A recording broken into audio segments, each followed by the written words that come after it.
Bago magsimula ang tutorial, ito muna ang mga kailangan na materyales.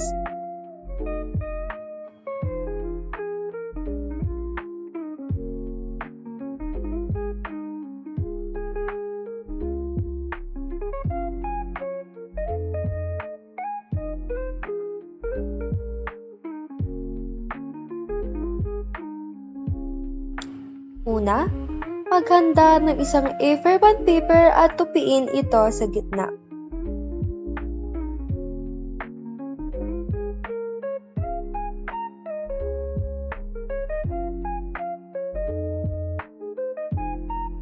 Pagkatapos, tupiin ang bawat dulo ng papel na parang ganito.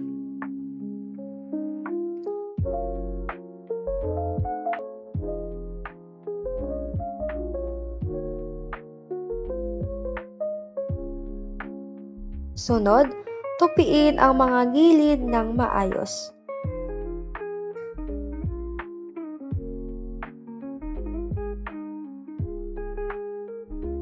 Pagkatapos nito, tupiin ang matutulis na dulo.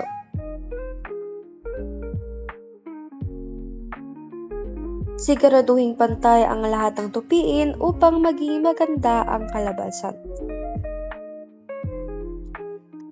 Kapag tapos na, maaari na tayong gumawa ng liham sa likod ng papel.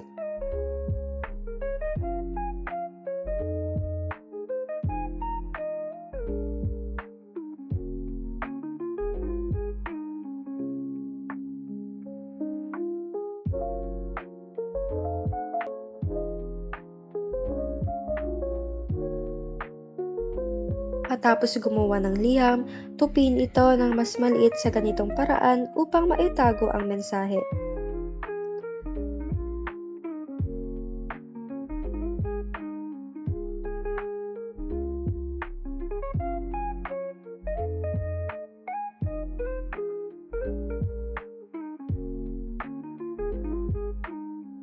At syempre, huwag kalimutang lagyan ng mga disenyo para mas maging espesyal at maganda.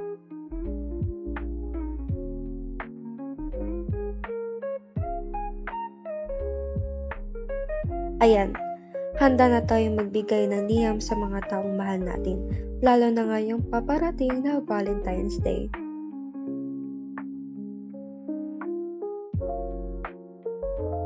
Ito ang mga karagdagang disenyo na gagamitin natin upang mas mapaganda lalo ang love letter. Kung walang paper star strip, pwede naman nating gamitin bilang alternatibo ang A4. Gupitin nyo lamang ng ganito at siguraduhin na pantay ang pagkagupit upang maayos ang resulta nito.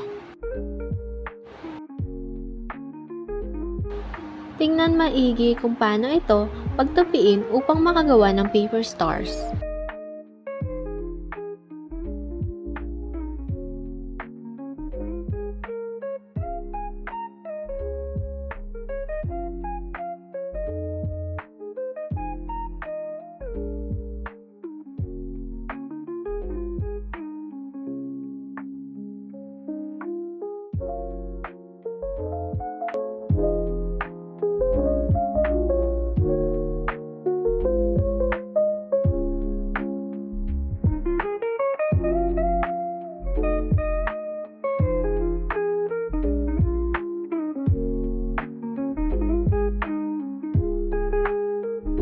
Ito ang mga ginamit na materials para sa paper stars.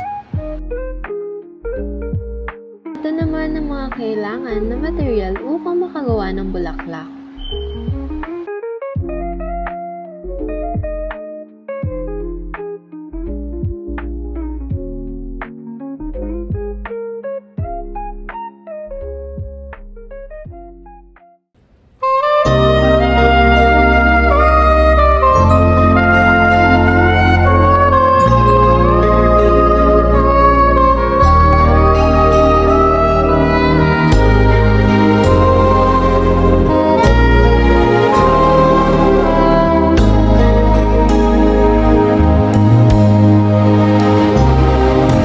olvida que me quieres a pesar de lo que dices, pues llevamos en el alma cicatrices imposibles de borrar.